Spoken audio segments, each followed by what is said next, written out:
Hello students, I'm Ruchika and welcome to our YouTube channel Ruchika science academy. तो कैसे जा रहे हैं आप लोगों के एग्जाम 10th बोर्ड के? साइंस के एग्जाम पे आने वाले आप लोगों का, तो कैसी चल रही है आप लोगों की तैयारी? जैसा कि हम लोगों ने सीरीज स्टार्ट कर रखी है प्रीवियस ईयर्स क्वेश्चंस की, तो आज हम लोग स्टार्ट करेंगे मिक्स क्वेश्चंस करेंगे सारे चैप्टर्स के, फर्स्ट सेकंड थर्ड फोर्थ, मतलब जो भी केमिस्ट्री का पार्ट है क्लास 10th का उसके सारे क्वेश्चंस करेंगे हम लोग, जो प्रीवियस ईयर में आ रखे हैं या जो भी इंपॉर्टेंट है जिनके आने के चांसेस हैं, वो सब आज हम लोग डिस्कस करेंगे। तो चलिए स्टार्ट करते हैं। पहला क्वेश्चन है हम लोगों का, right the molecular formula of benzene and draw its structure. हम लोगों को मॉलिक्यूलर फॉर्मूला बताना है बेंजीन का और उसका स्ट्रक्चर ड्रॉ करना है। ये वाला जो क्वेश्चन है हमारा, ये सीबीएसई 2017, 21 और 23 तीन बार आ रखा है आपके बोर्ड एग्जाम में। तो चलिए देखते हैं क्या फॉर्मूला होता है हमारे बेंजीन का। जो मॉलिक्यूलर फॉर्मूला होता है हमारे बेंजीन का वो होता है C6H6। ये तो हो गया मॉलिक्यूलर फॉर्मूला, और हम लोगों को इसकी स्ट्रक्चर भी ड्रॉ करनी है। तो देखो किस तरह से करोगे, ऐसे होती है साइक्लिक फॉर्म में, और इसमें क्या होता है, ऑल्टरनेट डबल सिंगल बॉन्ड होते हैं। देखो जैसे मैंने यहाँ पे डबल बॉन्ड बना दिया, फिर सिंगल, फिर डबल, फिर सिंगल, फिर डबल, इस तरह से। और ये जो डॉट है यहाँ पे, मतलब ये क्या है, कार्बन। बाकी हमें वैलेंसी किससे सेटिस्फाई करनी होती है, हाइड्रोजन से। कार्बन की 4 वैलेंसी है, बाकी वैलेंसी हम हाइड्रोजन से सेटिस्फाई करते हैं, इस तरह से। ये स्ट्रक्चर होती है हमारी बेंजीन की, ठीक है।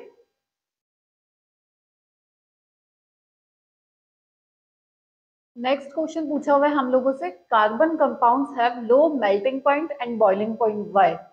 आप लोगों से पूछा हुआ है जो कार्बन के कंपाउंड्स होते हैं उनका जो मेल्टिंग पॉइंट और बॉइलिंग पॉइंट होता है वो कम होता है, उसका रीजन पूछा हुआ है कि क्यों होता है। ये वाला क्वेश्चन भी काफी बार रिपीट हुआ है, 2012 में, 17, 22 काफी बार आ रखा है आपके बोर्ड एग्जाम में।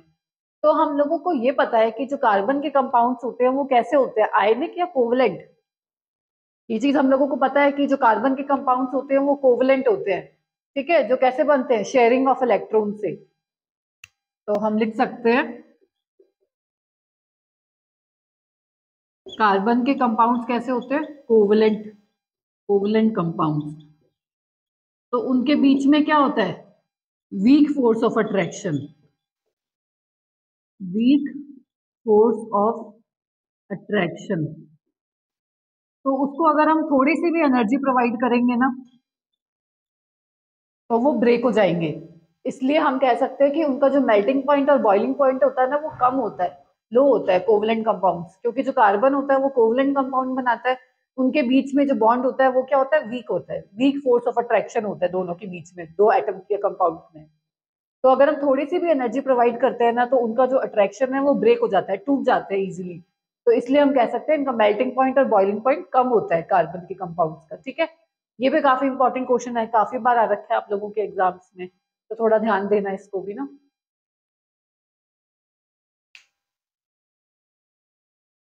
अगला क्वेश्चन है हम लोगों का, identify acid and base whose combination forms the common salt that you use in your food. आप लोगों को सिर्फ एसिड और बेस बताना है जिससे मिलके आपका कॉमन सॉल्ट बना हुआ है, जो आप खाने में यूज करते हो। फिर क्या बोला हुआ है, right it's chemical formula and chemical name of salt. वो जो सॉल्ट है जो कॉमनली हम यूज करते हैं फूड में, उसका केमिकल फॉर्मूला बताना है और उसका नेम बताना है। फिर इसी में आगे क्वेश्चन कंटिन्यू है, व्हाट इज रॉक सॉल्ट। आप लोगों से पूछा हुआ है कि रॉक सॉल्ट कौन सा होता है, mention its colour and reason. उस रॉक सॉल्ट का कलर क्या है और उस कलर के पीछे का रीजन क्या है, ये क्वेश्चन है आपका। ये 2019, 21 और 23 में आ रखा है। बताओ कौन सा सॉल्ट होता है जो हम नॉर्मली खाने में यूज करते हैं। ये तो बिल्कुल सिंपल से आप लोगों को आता होगा, बताओ कौन सा सॉल्ट है जो हम खाने में यूज करते हैं। वो होता है हमारा NaCl, सोडियम क्लोराइड। और ये किससे मिलके बना हुआ होता है हमारे, NaOH से और HCl से, ठीक है। NaOH और HCl से मिलके क्या बनेगा, NaCl। तो आप लोगों से पूछा हुआ है आइडेंटिफाई एसिड और बेस, मतलब एसिड और बेस बताना है जिससे मिलके NaCl बना है। तो एसिड तो क्या हो गया हमारा, HCl, और बेस क्या हो गया, NaOH, मतलब सोडियम हाइड्रोक्साइड, ठीक है। राइट इट्स केमिकल फॉर्मूला, ये हो गया, केमिकल नेम ये हो गया, सॉल्ट हमारा कॉमन सॉल्ट। और फिर पूछा हुआ what is rock salt. Rock salt किसको बोलते हैं हम लोग? सेंधा नमक जो हम नॉर्मली यूज करते हैं उसको क्या बोलते हैं? Rock salt. वो क्या होता है basically? Deposits of solid salt, उसके डिपॉजिट्स होते हैं। फिर पूछा हुआ है उसका कलर कौन सा होता है? इसका कलर होता है हमारे ब्राउन। और कलर के पीछे का रीजन पूछा हुआ है। रीजन क्या हो गया इसका? ड्यू टू इम्प्योरिटीज, मतलब इम्प्योरिटीज की वजह से इसका कलर ब्राउन होता है। अगर हम बाद में अगर इम्प्योरिटीज को रिमूव कर देते हैं, हटा देते हैं, तो वो वापस क्या बन जाता है? कॉमन सॉल्ट, नॉर्मल सॉल्ट बन जाता है। ये नॉर्मली होता है सेंधा नमक आपका, ये ब्राउन से कलर का होता है क्योंकि इसमें इम्प्योरिटीज प्रेजेंट होती हैं। अगर आफ्टर रिमूवल ऑफ इम्प्योरिटीज इसका कलर क्या हो जाता है? व्हाइट, जो कि हमारा कॉमन सॉल्ट है, जो हम नॉर्मली फूड में यूज करते हैं। ठीक है, ये आपका क्वेश्चन था। ये 2019 में, 23 में काफी बार आ रखा है।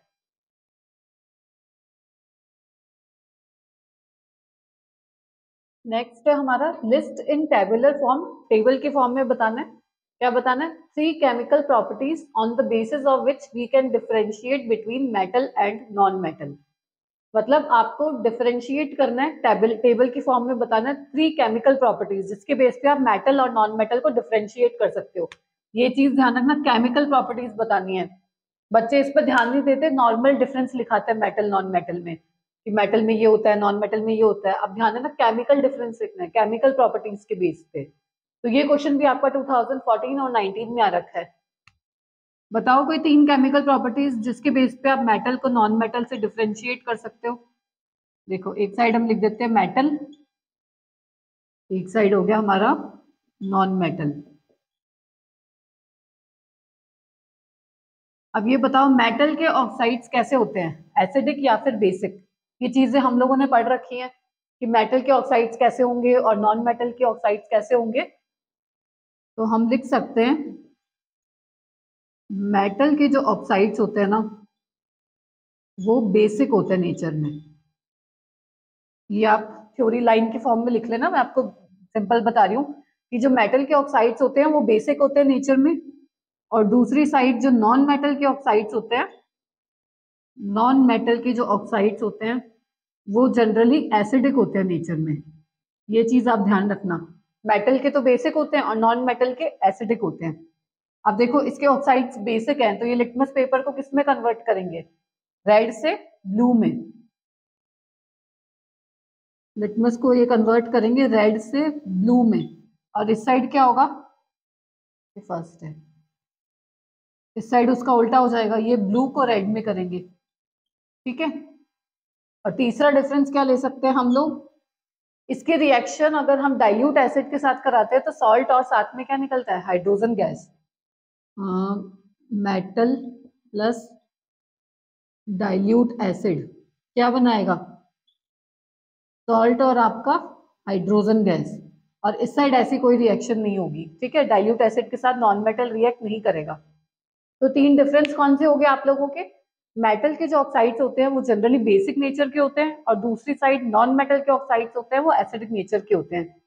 ये बेसिक नेचर के होते हैं तो ये लिटमस को रेड से ब्लू में कन्वर्ट करेंगे। ये एसिडिक है तो ये ब्लू को रेड में कन्वर्ट करेंगे। 2 पॉइंट्स तो ये हो गए। तीसरा क्या होगा? मेटल की रिएक्शन जब आप डाइल्यूट एसिड के साथ कराते हो तो सॉल्ट और साथ में हाइड्रोजन गैस निकलती है, पर नॉन मेटल के केस में ऐसा नहीं होता। नॉन मेटल जो है वो डाइल्यूट एसिड के साथ रिएक्ट करके हाइड्रोजन गैस नहीं देते। ठीक है, तो ये 3 मेन डिफरेंस हो गए मेटल और नॉन मेटल में on the basis of chemical properties. ठीक है।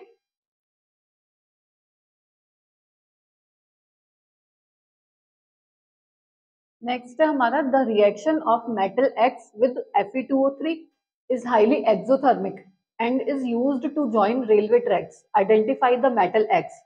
अब देखो, आप लोगों को क्या बोला हुआ है कि कोई मेटल एक्स है, ये हमारा मेटल है एक्स, इसकी रिएक्शन हम लोगों ने कराई Fe2O3 के साथ। ठीक है, तो क्या होता है? ये रिएक्शन हाईली एक्सोथर्मिक है। एक्सोथर्मिक मतलब हीट रिलीज होती है बहुत। And is used to join railway track, और ये रेलवे ट्रैक को ज्वाइन करने के काम आती है। और क्या पूछा हुआ है आप लोगों से? Identify the metal x. ये एक्स आप लोगों को बताना है कि क्या होगा। ये क्वेश्चन भी 2016 और 23 में आया हुआ है। आप किसकी रिएक्शन कराओगे, मेटल कौन सा लेंगे हम इसमें? इसमें लेते हैं हम लोग एल्यूमिनियम।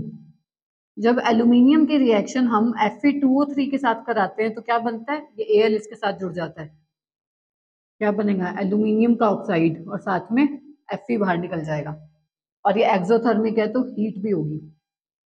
ठीक है, ये रेलवे ट्रैक को ज्वाइन करने के काम आता है। और इस रिएक्शन का एक नेम भी होता है, उसको हम लोग क्या बोलते हैं, थर्माइट रिएक्शन।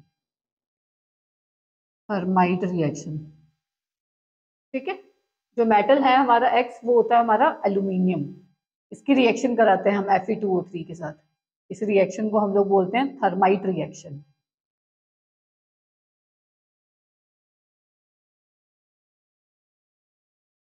नेक्स्ट क्वेश्चन है हम लोगों का, why are detergents preferred over soap for washing clothes in hard water, explain.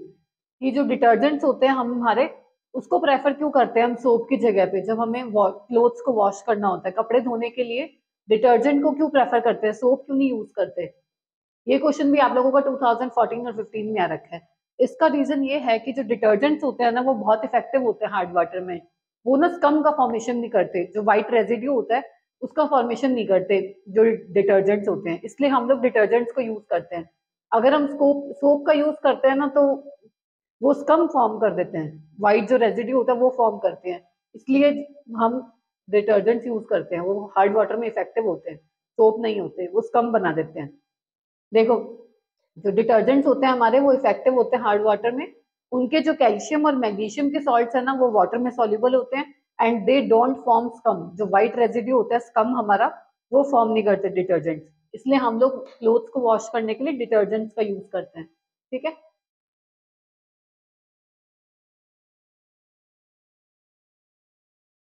अगला क्वेश्चन है हम लोगों का, why do ionic compounds conduct electricity in molten state and not in solid state? कि जो हमारे आयनिक कंपाउंड्स होते हैं ना वो मोल्टन स्टेट में तो इलेक्ट्रिसिटी कंडक्ट करते हैं पर सॉलिड स्टेट में नहीं करते। ये सीबीएसई 2014 और 23 में आ रखा है। ये क्वेश्चन भी मैंने पहले एक दो बार करवा रखा है। बताओ क्या रीजन है इसका, कि जो आयनिक कंपाउंड्स होते हैं वो मोल्टन या फिर एक्वस स्टेट में तो इलेक्ट्रिसिटी कंडक्ट करते हैं और सॉलिड स्टेट में नहीं करते हैं, ऐसा क्यों होता है? देखो, जो हमारी सॉलिड स्टेट होती है ना तो उसमें कोई फ्री आयंस नहीं होते, नो फ्री आयंस। इलेक्ट्रिसिटी को कंडक्ट कराने के लिए हमें क्या चाहिए होता है, फ्री आयंस चाहिए होते हैं ना, ताकि वो मूव करे और इलेक्ट्रिसिटी कंडक्ट हो। पर जो सॉलिड स्टेट है, जैसे एग्जांपल ले लो, हमारा NaCl ले लिया हमने कोई आयनिक कंपाउंड का, इसकी एकदम पैक्ड स्ट्रक्चर होगी इस तरह से। जो पार्टिकल्स है ना, मतलब है इसमें आयंस है, वो मूव नहीं कर सकते इधर उधर, एकदम फिक्स पैक स्ट्रक्चर है, इसमें कोई फ्री आयंस नहीं है मूव करने के लिए। इसलिए जो आयनिक कंपाउंड्स होते हैं वो सॉलिड स्टेट में तो इलेक्ट्रिसिटी कंडक्ट नहीं करते, पर जो मोल्टन स्टेट होती है या फिर कह सकते हैं हम एक्वस स्टेट होती है, उसमें उनके पास फ्री आयंस होते हैं। जैसे ये Na+ में टूट गया और ये Cl नेगेटिव में, फ्री आयंस होते हैं इसके पास, इसलिए ये इलेक्ट्रिसिटी कंडक्ट करते हैं मोल्टन या फिर एक्वस स्टेट में, और सॉलिड स्टेट में नहीं करते क्योंकि इनके पास फ्री आयंस नहीं होते, बिल्कुल पैक्ड स्ट्रक्चर होती है इनकी। ठीक है,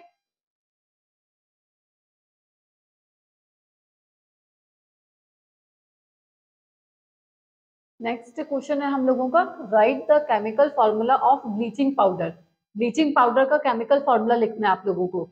आगे पूछा हुआ है how is bleaching powder prepared, इसकी प्रिपरेशन लिखनी है, मतलब किससे आप प्रिपेयर कर सकते हो ब्लीचिंग पाउडर को। For what purpose is it used in drinking water, और किस पर्पज के लिए हम इसको ड्रिंकिंग वाटर में यूज करते हैं, पीने वाले पानी के लिए क्या यूज करते हैं, क्यों यूज करते हैं इसको। ये क्वेश्चन भी आप लोगों का 2013 और 16 में आया हुआ है। चलो बताओ, ब्लीचिंग पाउडर का फॉर्मूला क्या होता है, कौन सा होता है हमारा ब्लीचिंग एजेंट? ये काफी इंपॉर्टेंट क्वेश्चन है, पूछ लेते हैं आप लोगों से, कंपटीशन एग्जाम में भी कई बार पूछ लेते हैं, ब्लीचिंग पाउडर का फॉर्मूला बताओ। तो इसका फॉर्मूला होता है हमारे CaOCl2, कैल्शियम ऑक्सीक्लोराइड बोलते हैं इसको, कैल्शियम ऑक्सीक्लोराइड। ये होता है हमारा ब्लीचिंग एजेंट। और इसको प्रिपेयर कैसे करते हैं हम लोग, हम लेते हैं कैल्शियम हाइड्रोक्साइड।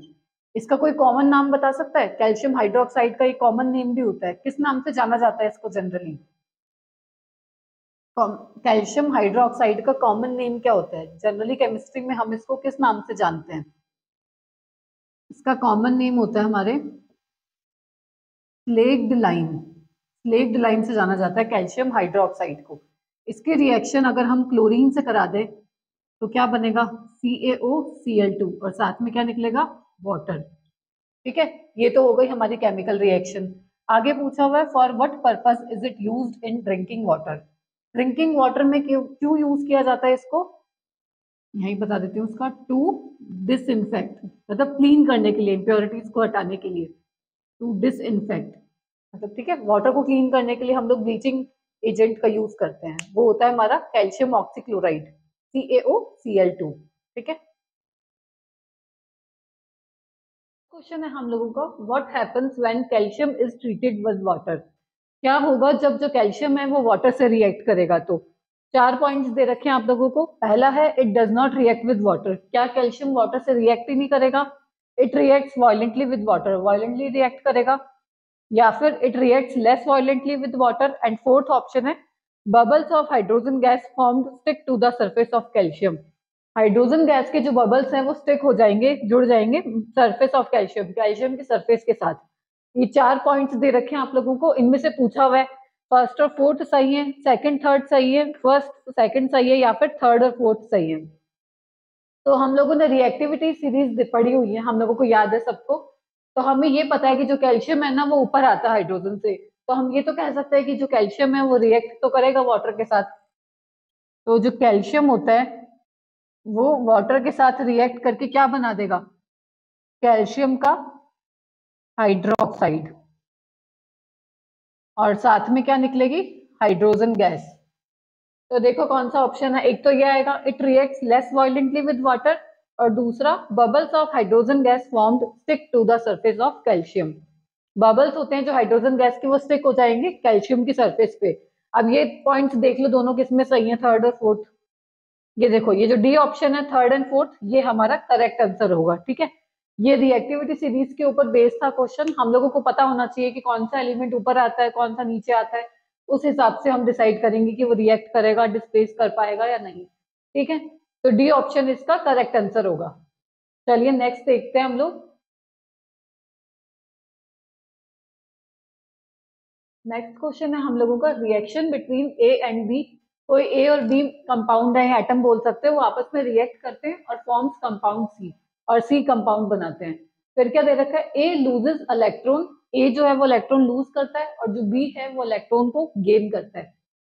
फिर पूछा हुआ है which of the following is not shown by C. 4 properties आप लोगों को दे रखी है और पूछा हुआ है इसमें से सी जो कंपाउंड बनेगा वो कौन सी प्रॉपर्टी शो नहीं करेगा। ये ध्यान रखना, नॉट लिखा हुआ है, कौन सी प्रॉपर्टी शो नहीं करेगा। पहला है हमारा has high boiling point, C का बॉइलिंग पॉइंट ज्यादा होगा। Has low melting point, melting point कम होगा। सी है हमारा conduct electricity in molten state, मतलब एक्वस स्टेट में इलेक्ट्रिसिटी कंडक्ट करेगा।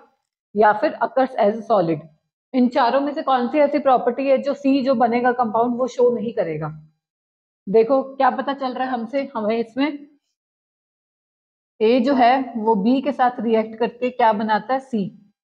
अब और क्या कह रखा है, ए जो है वो इलेक्ट्रॉन लूज करेगा, मतलब सपोज करो इसके पास इलेक्ट्रॉन है, इसने बी को दे दिए, बी ने क्या करे, गेन करा इलेक्ट्रॉन।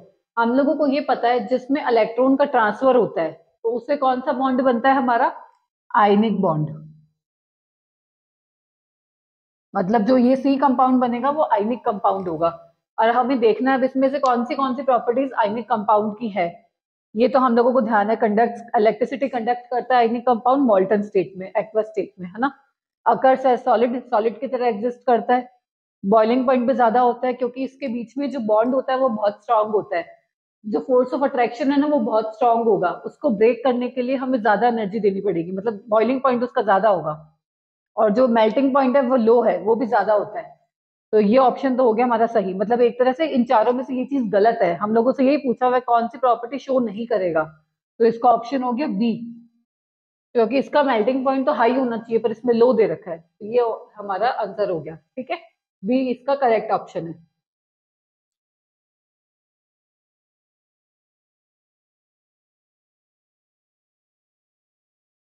नेक्स्ट क्वेश्चन है which of the following have metallic as well as non metallic character. इनमें से किसका मेटेलिक और नॉन मेटेलिक करेक्टर है। 4 ऑप्शंस दे रखे हैं, 3 ही ऑप्शन है, मतलब आर्सेनिक, एंटीमनी, लेड। इन तीन में से आप लोगों को बताना है, या तो खाली आर्सेनिक होगा, या ओनली सेकंड मतलब खाली एंटीमनी, या फर्स्ट और सेकंड दोनों, या फिर फर्स्ट सेकंड थर्ड तीनों। मतलब दोनों प्रॉपर्टीज होनी चाहिए, मेटेलिक करेक्टर भी होना चाहिए और नॉन मेटेलिक भी करेक्टर होना चाहिए। तो मतलब किसकी बात कर रहे हैं, कौन है वो जिसमें मेटल्स की प्रॉपर्टीज भी होती है और नॉन मेटल की? मेटेलॉइड्स। जो हमारे मेटेलॉइड्स होते हैं उनमें मेटल की प्रॉपर्टीज भी होती है और नॉन मेटल की भी होती है ना? तो हमें इसमें से आइडेंटिफाई करना है कि मेटेलॉइड कौन सा है। इसकी एक ट्रिक होती है याद करने की, सीता गीता आस्था सब ट्यूशन पढ़ने आते। ठीक है, ये इतने मेटेलॉइड्स हैं, सीता गीता आस्था सब ट्यूशन पढ़ने आते। इससे आप मेटेलॉइड्स का याद रख सकते हो। ठीक है, देखो कौन कौन से हैं। आर्सेनिक, ये रहा आर्सेनिक तो मेटेलॉइड है। एंटीमनी, ये रहा एंटीमनी भी मेटेलॉइड है, पर लेड नहीं होता। ठीक है, ये दोनों ऊपर वाले मेटेलॉइड हैं, देख लो फर्स्ट और सेकंड। ये रहा ऑप्शन नंबर सी। ठीक है, इसमें हमें मेटेलॉइड पहचानना था कौन सा है, तो फर्स्ट और सेकंड मेटेलॉइड होते हैं, लेड नहीं होता ना। तो सी ऑप्शन इसका करेक्ट आंसर हो गया, फर्स्ट एंड सेकंड ओनली। ठीक है,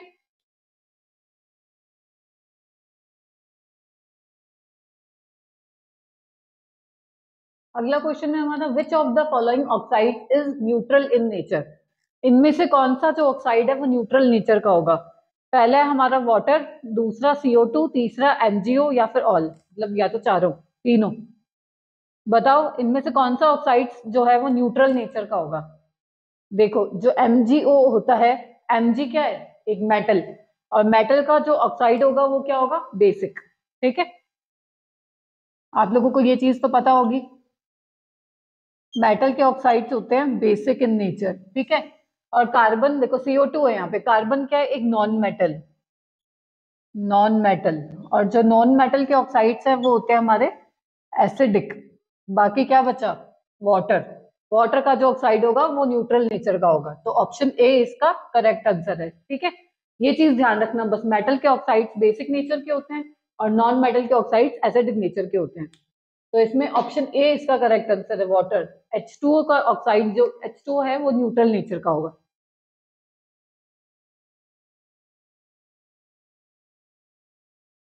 देखो नेक्स्ट है हमारा, generally metals react with acids and give salt and hydrogen gas. ठीक है, which of the following acids does not give hydrogen gas on reacting with metals? Generally तो जो metals होते हैं ना वो एसिड के साथ रिएक्ट करके सॉल्ट और हाइड्रोजन गैस देते हैं, पर पूछा हुआ है इनमें से कौन सा एसिड ऐसा है जो हाइड्रोजन गैस नहीं देता मेटल के साथ रिएक्ट करने पे? ऑप्शंस क्या क्या है, sulphuric acid H2SO4, hydrochloric acid HCl, nitric acid HNO3, या फिर ऑल। इन चारों में से कौन सा मतलब एसिड ऐसा होगा जो मेटल के साथ रिएक्ट करने पे हाइड्रोजन गैस नहीं देगा? बताओ कौन सा होगा इन सब में से? नॉर्मली तो ये सब लोग देंगे, H2SO4 भी देगा, HCl भी देगा, पर जो HNO3 होता है ना वो हाइड्रोजन गैस नहीं देता। इसकी एक स्पेशल प्रॉपर्टी होती है, क्या होता है ये, एक अच्छा ऑक्सीडाइजिंग एजेंट होता है, ये ऑक्सीडाइज कर देगा ये। तो इसलिए हम कह सकते हैं कि जो HNO3 होता है वो अच्छा ऑक्सीडाइजिंग एजेंट होता है, ये हाइड्रोजन गैस नहीं देता, ये ऑक्सीडाइज कर देगा। ठीक है, तो इसका सही ऑप्शन हो गया सी ऑप्शन, HNO3 मतलब नाइट्रिक एसिड। बाकी सभी जो भी एसिड्स हैं वो देते हैं हाइड्रोजन गैस, ये नहीं देगा।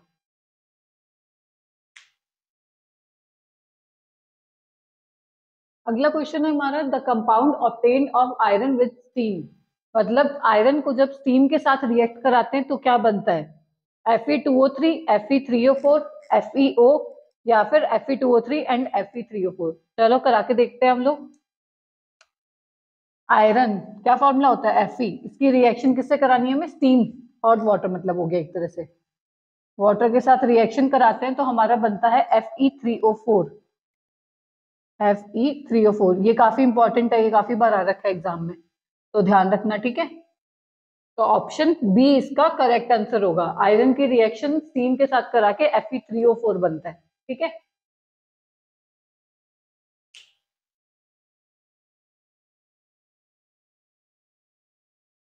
अगला है हमारा, व्हाट हैपेंस व्हेन। पहला है copper is reacted in air. Copper की रिएक्शन एयर, एयर मतलब ऑक्सीजन के साथ कराएंगे तो क्या बनेगा? देखो कॉपर क्या होता है हमारा, Cu, इसकी रिएक्शन हमें करानी है O2 एयर के साथ, तो क्या बनेगा हमारा CuO, कॉपर का ऑक्साइड बन जाएगा। ठीक है, बैलेंस तो आप लोग कर ही लोगे ना। चलो अगला देखते हैं। Aluminium oxide is reacted with hydrochloric acid. Aluminium oxide की रिएक्शन हमें करवानी है हाइड्रोक्लोरिक एसिड। हाइड्रोक्लोरिक एसिड कौन सा होता है हमारा? HCl। और एक एल्यूमिनियम ऑक्साइड की एक खास बात और है, बताओगे क्या होता है ये? कौन से नेचर का होता है, मतलब एसिडिक होता है, बेसिक होता है, या कौन सा होता है? तो ध्यान रखना, जो हमारा एल्यूमिनियम होता है ना वो एम्फोटेरिक नेचर का होता है, मतलब दोनों की तरह रिएक्ट करता है, वो एसिड की तरह भी और बेस की तरह भी। चलो रिएक्शन देखते हैं हम लोग। एल्यूमिनियम ऑक्साइड Al2O3, इसकी रिएक्शन हमें करानी है हाइड्रोक्लोरिक एसिड के साथ। क्या बनेगा? AlCl3, AlCl3 और साथ में क्या निकलेगा? वाटर।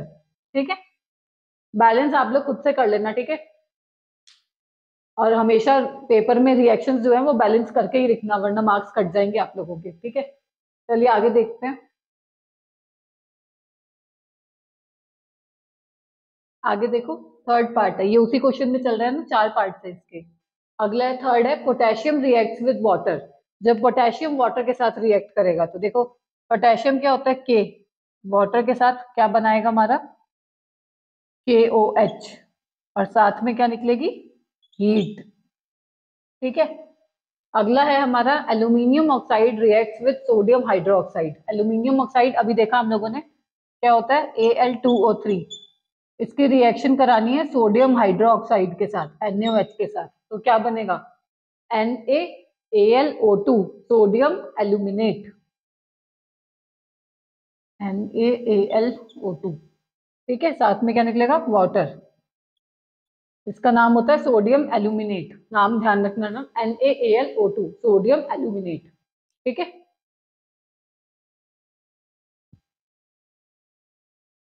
अगला है हमारा, what is the difference between calcination and roasting. Calcination और रोस्टिंग में क्या डिफरेंस है? देखो, कैल्सिनेशन क्या होता है हमारा? कैल्सिनेशन, इसमें क्या होता है, जो हमारा मेटल कार्बोनेट होता है, मेटल कार्बोनेट, इसको अगर हम हीट करते हैं, हीट को कैसे शो करते हैं? ट्राइंगल से।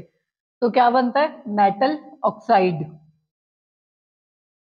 और ये जो रिएक्शन होती है ये होती है in absence of oxygen, oxygen की एब्सेंस में, इन एब्सेंस ऑफ ऑक्सीजन। तो ये तो कहलाता है हमारा कैल्सिनेशन। जब मेटल कार्बोनेट को हीट करते हैं तो मेटल ऑक्साइड बनता है ऑक्सीजन की एब्सेंस में, तो वो होता है हमारा कैल्सिनेशन। और देखो रोस्टिंग में क्या होता है? रोस्टिंग, इसमें हम लोग लेते हैं मेटल सल्फाइड, मेटल का सल्फाइड, उसको भी हीट करते हैं तो क्या बनता है? मेटल का ऑक्साइड, मतलब मेटल ऑक्साइड बनाने की टेक्निक है मेटल ऑक्साइड। और डिफरेंस क्या है? ये जो रोस्टिंग होता है ये ऑक्सीजन की प्रेजेंस में होता है, तो आप कह सकते हो इन प्रेजेंस ऑफ ऑक्सीजन। ये मेन डिफरेंस है इसमें, कैल्सिनेशन और रोस्टिंग में। जो कैल्सिनेशन होता है उसमें ऑक्सीजन एब्सेंट होता है, मेटल कार्बोनेट को हीट करते हैं तो मेटल ऑक्साइड बनता है, ये होता है कैल्सिनेशन। और रोस्टिंग में क्या होता है? मेटल सल्फाइड को हीट करते हैं तो मेटल ऑक्साइड बनता है इन प्रेजेंस ऑफ ऑक्सीजन। बन दोनों में मेटल ऑक्साइड ही रहा है, पर इसमें ऑक्सीजन एब्सेंट है, और जो रोस्टिंग होता है उसमें ऑक्सीजन प्रेजेंट होती है। ठीक है, ये डिफरेंस होता है मेन कैल्सिनेशन और रोस्टिंग में।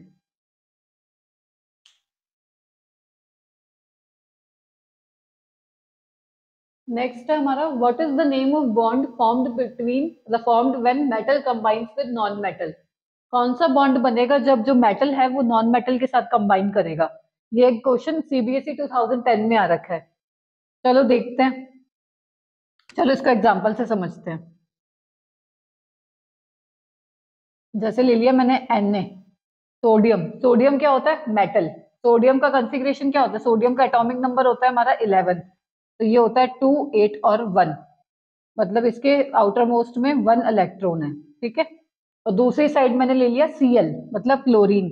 और क्लोरीन क्या होता है? एक नॉन मेटल, इसका कॉन्फ़िगरेशन होगा 2, 8, 7, इसके आउटर मोस्ट शेल में 7 इलेक्ट्रॉन्स हैं, 1, 2, 3, 4, 5, 6 और 7। अब देखो, हर कोई एटम क्या चाहता है? स्टेबल होना चाहता है, और वो स्टेबल कैसे हो सकता है? इलेक्ट्रॉन लूज या फिर गेन करके। मतलब उसके आउटर मोस्ट शेल में 8 इलेक्ट्रॉन पूरे होने चाहिए। अगर सोडियम अपना एक इलेक्ट्रॉन लूज कर दे तो इसका कॉन्फ़िगरेशन क्या रह जाएगा, 2 8। ये स्टेबल हो गया। अब इसके पास आउटर मोस्ट में 7 है, अगर ये एक इलेक्ट्रॉन गेन कर ले तो इसका कॉन्फ़िगरेशन हो जाएगा 2 8 8, ये भी स्टेबल हो जाएगा। तो ये Na अपना एक इलेक्ट्रॉन Cl को दे देगा। तो क्या बॉन्ड कंपाउंड बनता है, NaCl, जिसमें भी इसमें हो क्या रहा है, शेयरिंग हो रही है, ट्रांसफर हो रहा है, ट्रांसफर हो रहा है इलेक्ट्रॉन का, ट्रांसफर ऑफ इलेक्ट्रॉन। ठीक है, जो बॉन्ड इलेक्ट्रॉन के ट्रांसफर से बनता है ना, उसको हम लोग बोलते हैं आयनिक बॉन्ड, आयनिक बॉन्ड।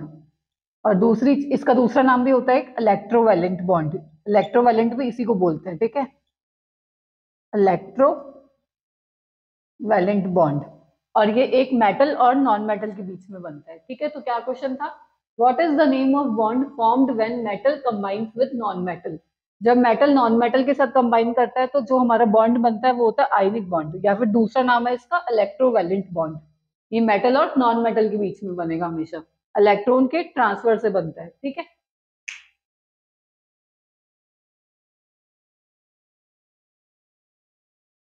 अगला है हमारा, show the formation of magnesium oxide by transfer of electron.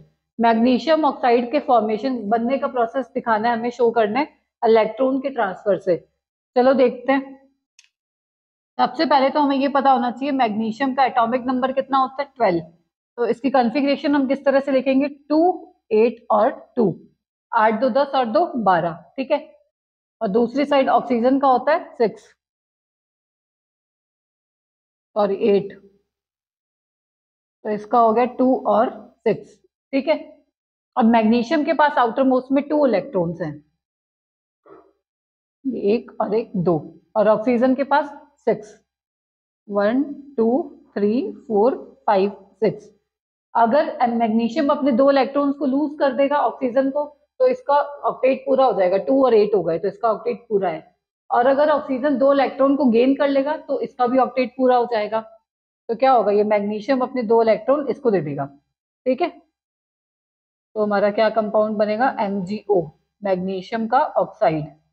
इसने 2 इलेक्ट्रॉन अपने इसको दे दिए। इस तरह से आप दिखा सकते हो इलेक्ट्रॉन का ट्रांसफर। ठीक है, ये हो गया हमारा मैग्नीशियम ऑक्साइड का फॉर्मेशन।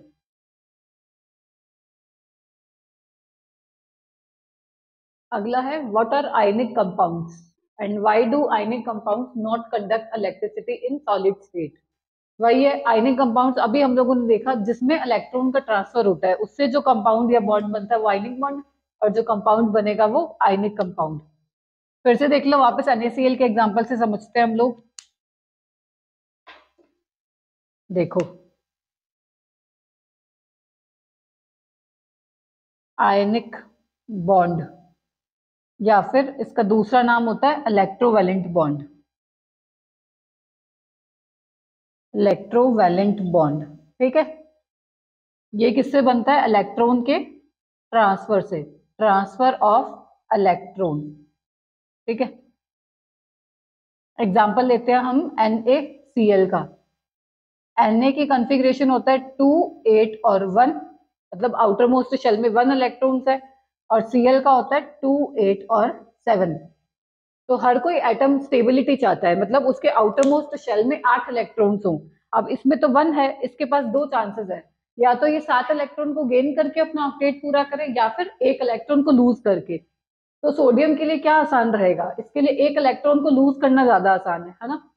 तो ये अपना एक इलेक्ट्रॉन लूज कर देगा। और दूसरी साइड देखो, क्लोरीन है, इसके आउटर मोस्ट में 7 इलेक्ट्रॉन्स हैं, इसके पास भी सेम 2 ही पॉसिबिलिटी है, या तो ये एक इलेक्ट्रॉन को गेन करके अपना ऑक्टेट पूरा कर ले, या फिर ये 7 इलेक्ट्रॉन को लूज करे। इसके लिए क्या आसान होगा, एक इलेक्ट्रॉन को गेन करना ज्यादा आसान होगा ना। तो करते क्या है, जो Na है ना, वो अपना एक इलेक्ट्रॉन डोनेट कर देता है, या कह सकते हो ट्रांसफर कर देता है क्लोरीन को, ताकि दोनों का ऑक्टेट पूरा हो जाए। इसके पास 7 है, इसके पास 1 है, ये अपना एक इलेक्ट्रॉन इसको दे देगा। तो हमारा बनता है Na+ और Cl-। ये जो बॉन्ड बनता है ना, ये होता है हमारा आयनिक बॉन्ड, और ये जो कंपाउंड बना ये होता है आयनिक कंपाउंड, जो इलेक्ट्रॉन के ट्रांसफर से बनता है। और क्या चीज थी, ये मेटल और नॉन मेटल के बीच में बनता है। ठीक है, आगे क्या पूछा हुआ है, why do ionic compounds not conduct electricity in solid state. Solid state में आयनिक कंपाउंड्स इलेक्ट्रिसिटी कंडक्ट इसलिए नहीं करते क्योंकि उनकी बहुत पैक्ड स्ट्रक्चर, बहुत रिजिड स्ट्रक्चर होती है, उनके पास कोई फ्री इलेक्ट्रॉन्स नहीं होते इलेक्ट्रिसिटी को कंडक्ट कराने के लिए। और हम कह सकते हैं कि जो आयनिक कंपाउंड्स है वो मोल्टन या फिर एक्वस स्टेट में इलेक्ट्रिसिटी कंडक्ट करते हैं, क्योंकि तब वो रैंडमली मूव करते हैं पार्टिकल्स, तब उनके पास फ्री इलेक्ट्रॉन्स होते हैं इलेक्ट्रिसिटी कंडक्ट कराने के लिए। इसलिए जो आयनिक कंपाउंड्स है वो सॉलिड स्टेट में तो इलेक्ट्रिसिटी कंडक्ट नहीं करते, पर मोल्टन या फिर एक्वस स्टेट में इलेक्ट्रिसिटी कंडक्ट करेंगे। ठीक है, ये होते हैं हमारे आयनिक कंपाउंड्स। इसका दूसरा नाम होता है इलेक्ट्रोवैलेंट। ठीक है,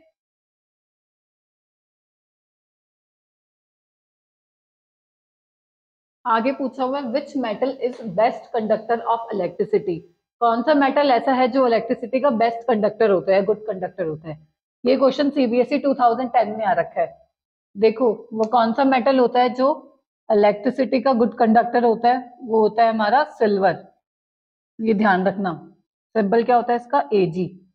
ये हमारा गुड कंडक्टर होता है इलेक्ट्रिसिटी का। ये क्वेश्चन एग्जाम में आ रखा है काफी बार, तो इसका ध्यान रखना, सिल्वर होता है। ठीक है, और सिल्वर नहीं तो सेकंड नंबर पे आता है हमारा कॉपर। कॉपर भी अच्छा कंडक्टर है इलेक्ट्रिसिटी का।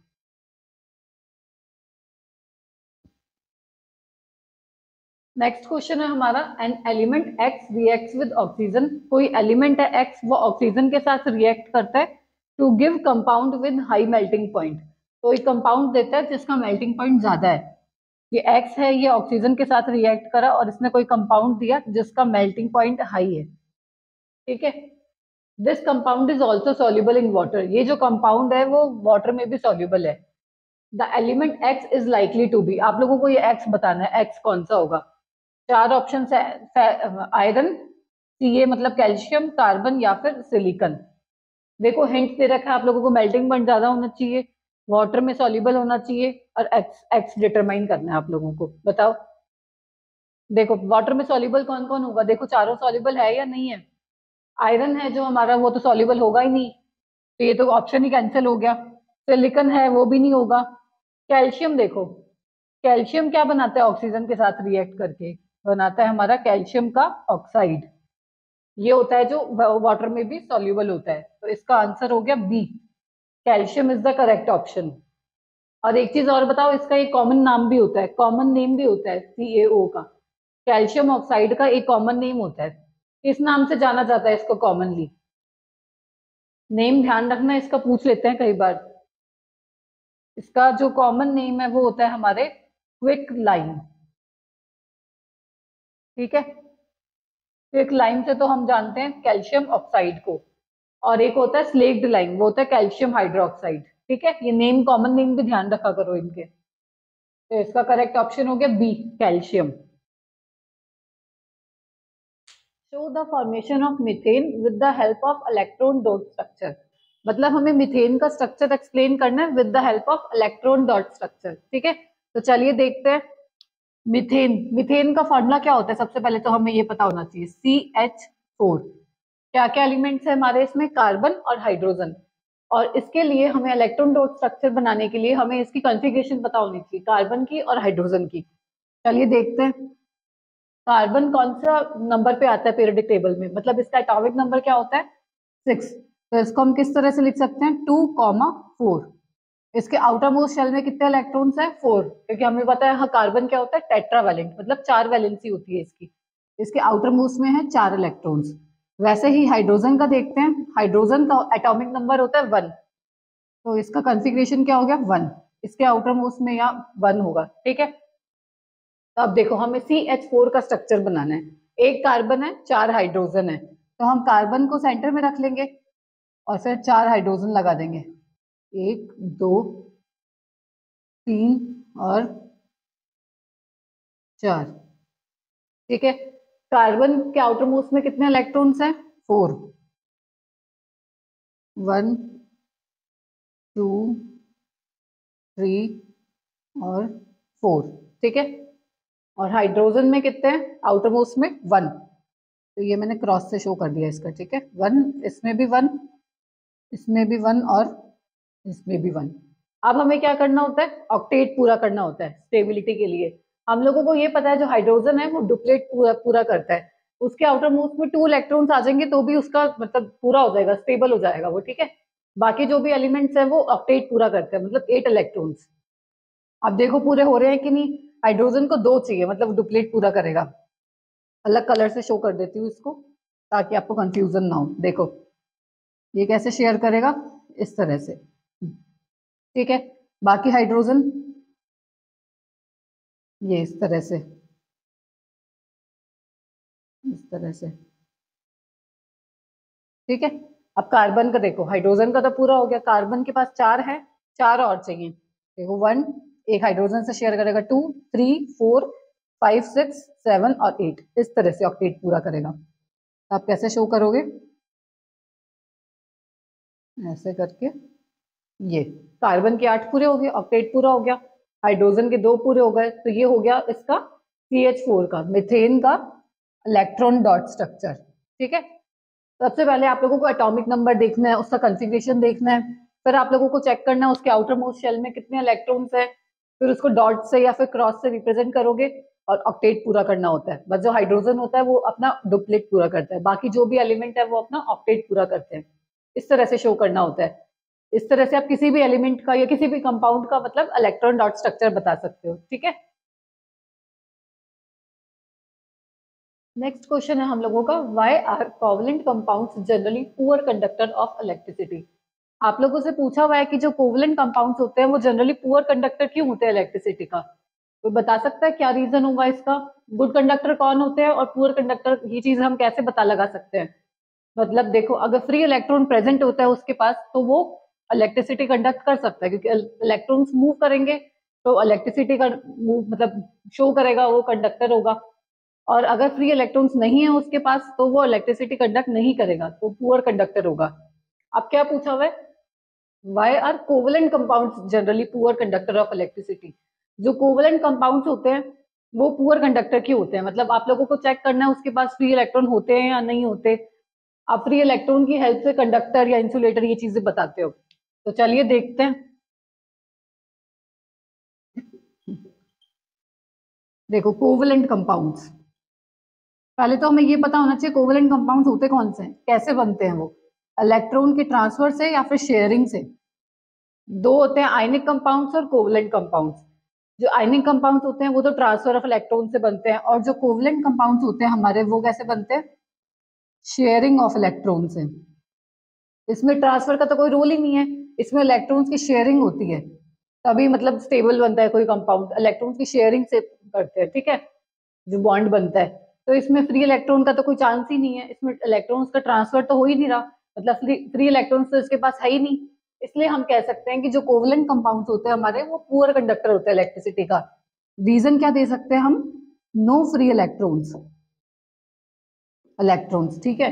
जो कोवलेंट कंपाउंड्स होते हैं उनके पास कोई फ्री इलेक्ट्रॉन्स नहीं होते, क्यों, क्योंकि वो शेयरिंग ऑफ इलेक्ट्रॉन से बनते हैं। इसलिए हम कह सकते हैं कि वो जो होते हैं वो पुअर कंडक्टर होते हैं इलेक्ट्रिसिटी का। कोई भी मतलब इलेक्ट्रिसिटी का कंडक्टर है, गुड कंडक्टर है या बैड कंडक्टर है, ये चीजें आप फ्री इलेक्ट्रॉन्स की हेल्प से पता लगाते हो। तो इसके पास तो फ्री इलेक्ट्रॉन्स है ही नहीं, तो ये पुअर कंडक्टर होगा इलेक्ट्रिसिटी का, ठीक है। अगला है हमारा, why does carbon form large number of compounds. ये जो कार्बन होता है वो लार्ज नंबर में कंपाउंड्स क्यों बनाता है, ह्यूज नंबर में कंपाउंड्स क्यों बनाता है। ये चीज हम लोग पढ़ रखी है हम लोगों ने। क्या क्या मतलब ऐसी प्रॉपर्टीज या यूनिकनेस क्या है ऐसा कार्बन में जो उसको बाकियों से अलग करती है। बताओ क्या क्या चीजें होती हैं जो कार्बन को बाकी एलिमेंट से अलग करती हैं। 3 4 चीजें पढ़ी थी हम लोगों ने। एक तो क्या था, ये क्या होता है, tetravalent, tetravalent. Tetra means 4, valent मतलब वैलेंसी, कार्बन की जो वैलेंसी होती है वो 4 होती है, इस वजह से वो ह्यूज नंबर में कंपाउंड्स बनाता है। और क्या होता है, कैटिनेशन। कैटिनेशन वर्ड का क्या मतलब था, कैटिनेशन मतलब कार्बन अपने ही एटम के साथ जुड़ के, मतलब दूसरे कार्बन एटम जो बाकी हैं उनसे जुड़ के एक लॉन्ग चेन बना सकता है। इस तरह से देखो, ये कार्बन है, ये दूसरे कार्बन का एटम है, ये तीसरा, इस तरह से ये जुड़ के एक लॉन्ग चेन बना सकते हैं। ऐसे ब्रांचिंग भी हो सकती है, ये हो गया जैसे साइक्लिक स्ट्रक्चर बना सकता है कार्बन, इस तरह से, ठीक है। मतलब लॉन्ग चेन्स बना सकता है, ये भी रीजन है कि वो लार्जेस्ट नंबर ऑफ कंपाउंड्स बनाता है, ठीक है। और क्या होता है, कार्बन का साइज स्मॉल होता है, ये 3 4 रीजन है। जो मतलब बताते हैं कि कार्बन ह्यूज नंबर्स में या ज्यादा अमाउंट में, ज्यादा नंबर में कंपाउंड्स क्यों बनाता है। एक तो उसके पास कैटिनेशन की प्रॉपर्टी होती है, वो अपने ही एटम के साथ जुड़ के लॉन्ग चेन्स बना सकता है। कार्बन टेट्रावेलेंट होता है, 4 वैलेंसी होती है उसकी, शेयरिंग ऑफ इलेक्ट्रॉन से बॉन्ड बनाता है, कोवलेंट कंपाउंड्स बनाता है, और उसका साइज बहुत छोटा होता है। तो ये सब रीजंस लिख सकते हो आप लोग, ठीक है।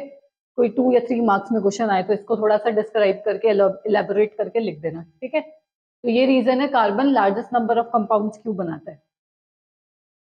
नेक्स्ट है explain given reaction with example. आपको रिएक्शन एक्सप्लेन करनी है कि क्या है वो, और एग्जांपल के साथ। सब्स्टिट्यूशन रिएक्शन, ए पार्ट है इसका, सब्स्टिट्यूशन रिएक्शन। तो कौन सी होती है हमारी सब्स्टिट्यूशन रिएक्शन। सब्स्टिट्यूट, सब्स्टिट्यूट मतलब एक की जगह ले लेना। मतलब जिस सब्स्टिट्यूशन रिएक्शन वो होती है जिसमें कोई एक एटम या ग्रुप ऑफ एटम दूसरे एटम की जगह ले लेते हैं। देखो कैसे, चलो पहले इसकी रिएक्शन बता देती हूँ, definition. those reaction in which atom or group of atom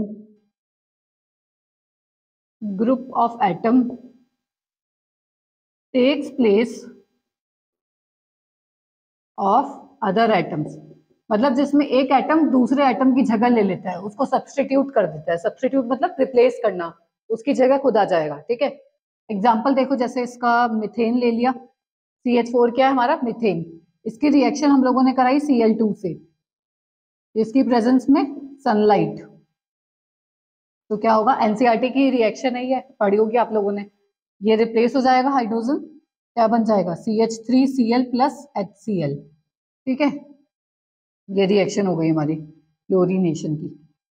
ये भी क्या है, एक सब्स्टिट्यूशन रिएक्शन। मिथेन लिया मैंने, उसकी रिएक्शन Cl2 से कराई, क्लोरीन से कराई सनलाइट की प्रेजेंस में। तो क्या हुआ, एक हाइड्रोजन हट गया, उसकी जगह पे क्लोरीन आ गया और ये HCl बाहर निकल गया, ठीक है। मतलब जिसमें कोई एक एटम या ग्रुप ऑफ एटम्स दूसरे एटम की जगह ले लेते हैं, सब्स्टिट्यूट कर देते हैं उसको। देखो नाम से ही पता चल रहा है, सब्स्टिट्यूशन रिएक्शन, मतलब सब्स्टिट्यूट करके उसकी जगह आ गया, ठीक है। जैसे क्लोरीन ने हाइड्रोजन को रिप्लेस कर दिया, सब्स्टिट्यूट कर दिया, खुद उसकी जगह आ गया। तो ये हो गई हमारी सब्स्टिट्यूशन रिएक्शन। इसी का बी पार्ट है हमारा सैपोनिफिकेशन रिएक्शन। सैपोनिफिकेशन रिएक्शन कौन सी होती है, जो सोप की प्रिपरेशन में यूज होती है, प्रिपरेशन ऑफ सोप। उसमें हम क्या करते हैं, कोई एस्टर लेते हैं, उसकी रिएक्शन हम कोई बेस के साथ करा लेते हैं। बेस जैसे NaOH ले लिया हमने, चलिए देखते हैं क्या रिएक्शन हो सकती है इसकी। एस्टर ले लिया हमने, एस्टर का फॉर्मूला ये ले लिया, जैसे सपोज करो CH3COO C2H5। इसकी ये क्या है हमारा एस्टर। इसकी रिएक्शन हमें करानी है बेस के साथ। बेस जैसे कि NaOH ले लिया हमने, तो अब क्या बनेगा, देखो ये C2H5 CH3COO Na, ये तो इसके साथ आ जाएगा। ये ऐसे बाहर निकल जाएगा, ठीक है। और ये C2H5OH के साथ